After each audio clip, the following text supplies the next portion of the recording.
बहुत समय पहले मगध राज्य के पास के एक गांव में देवदत्त नाम का युवक रहता था। देवदत्त मेहनती किसान था।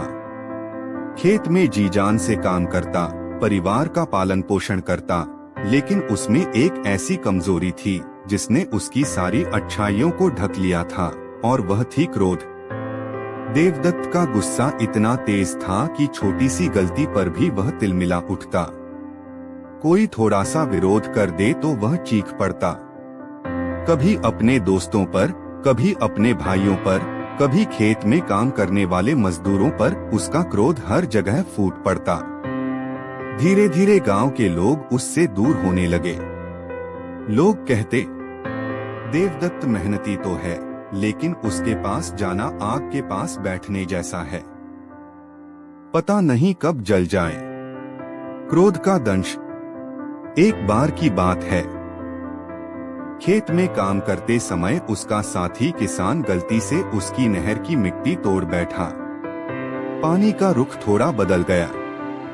देवदत्त ने यह देखा तो गुस्से से चिल्ला पड़ा, अरे मूर्ख, तुझे कुछ आता जाता नहीं, मेरी पूरी फसल बर्बाद कर देगा तू।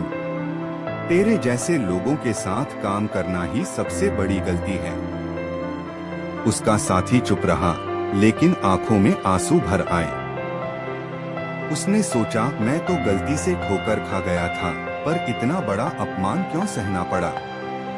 गांव के बुजुर्गों ने भी यह दृश्य देखा और सिर हिलाते हुए बोले, यह युवक अपनी मेहनत से जितना कमा लेगा, उतना ही अपने क्रोध से खो देगा। बुद्ध से भेंट। कुछ समय बाद गांव में खबर फैली कि गौतम बुद्ध पास ही के वन में रुके हैं और वहां प्रवचन दे रहे हैं। हजारों लोग उन्हें सुनने जा रहे थे। देवदत्त ने सोचा, लोग कहते हैं बुद्ध महान ज्ञानी हैं। चलो मैं भी सुनकर आता हूं। शायद ये मेरे अंदर की आग को शांत कर सकें। वह भी सभा में पहुंचा। वहां का वातावरण अद्भुत था। चारों ओर शांति, वृक्षों के बीच हल्की हवा, और बीच में बुद्ध शांत भाव से बैठे थे, जैसे कोई ठंडी छाया हो जिसमें बैठते ही मन की थकान मिट जाती है। देवदत्त ने साहस जुटाकर प्रश्न पूछा, भगवान, जब भी कोई मुझे चोट पहुंचाता है, मेरा अपमान करता है, मैं अपने क्रोध को रोक नहीं पाता। यह आग मुझे जला देती है, पर मैं बेबस हूँ। कृपया बताइए इसका। बुद्ध की शिक्षा। बुद्ध ने धीरे से उसकी ओर देखा और मुस्कुराते हुए पूछा, देवदत्त बताओ, यदि कोई तुम्हें कोई उपहार दे और तुम उसे स्वीकार न करो, तो वह उपहार किसके पास रह जाता है। देवदत्त ने कुछ सोचकर कहा, उसके पास जिसने दिया। बुद्ध बोले, ठीक वैसे ही जब कोई तुम्हें क्रोध, अपमान या गाली का उपहार देता है और तुम उसे स्वीकार नहीं करते, तो वह उसी के पास रह जाता है। तो फिर तुम क्यों उस उपहार को अपने हृदय में भरकर स्वयं को दुखी करते हो। देवदत्त ध्यान से सुन रहा था। बुद्ध ने आगे समझाया, क्रोध को संभालना आसान नहीं है, लेकिन जब तुम समझ जाते हो कि वह तुम्हारे भीतर की शांति को छीन रहा है, तब तुम उसे छोड़ना सीख जाते हो। याद रखो, क्रोध से कभी शांति नहीं मिलती। जल और मिट्टी का उदाहरण। बुद्ध ने पास रखा एक पात्र मंगवाया। उसमें साफ जल भरा गया। उन्होंने कहा, देखो यह जल कितना शांत और स्वच्छ है। अब यदि मैं इसमें मुट्ठी भर मिट्टी डालकर तुरंत हिला दूं तो क्या होगा। देवदत्त ने कहा, जल गंदा और अशांत हो जाएगा। बुद्ध बोले, ठीक वैसे ही हमारा मन है। जब क्रोध आता है तो मन की शांति भंग हो जाती है। लेकिन यदि हम धैर्य रखें, कुछ देर स्थिर रहें, तो जैसे यह मिट्टी धीरे धीरे नीचे बैठ जाएगी, वैसे ही क्रोध भी शांत हो जाएगा। तब मन फिर से निर्मल हो जाएगा। देवदत्त को लगा मानो कोई पर्दा हट गया हो।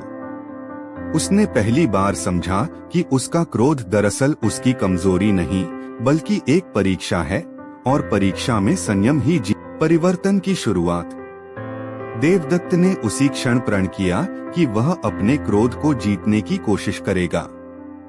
वह घर लौटा और सबसे पहले अपने साथी किसान से जाकर बोला, भाई, उस दिन मैंने तुम्हें जो कठोर शब्द कहे उसके लिए मैं क्षमा चाहता हूँ। साथी पहले तो चौंक गया, फिर मुस्कुराकर बोला, कोई बात नहीं, मैं जानता हूँ कि तुम अंदर से बुरे नहीं हो।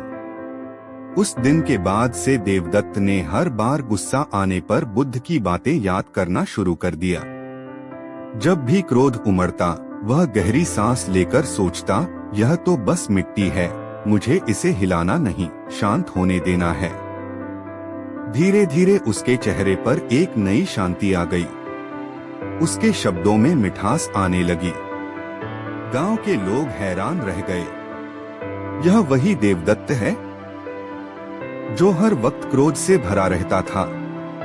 अब तो यह मानो दूसरा इंसान बन गया है। निष्कर्ष, कहानी हमें यही सिखाती है, क्रोध कभी शांति नहीं ला सकता। यह केवल हमारे मन की आग को और भड़काता है। अपमान, गाली या ताना, यह सब केवल वही व्यक्ति ढोता है जो उन्हें स्वीकार करता है। यदि हम धैर्य रखें, संयम रखें और क्रोध को अपने भीतर न बसने दें, तो वही क्षण हमारी जीत बन जाता है। याद रखो, जो अपने क्रोध को जीत लेता है वही सच्चा विजेता है। अगर आपको यह कहानी अच्छी लगी तो वीडियो को लाइक, शेयर और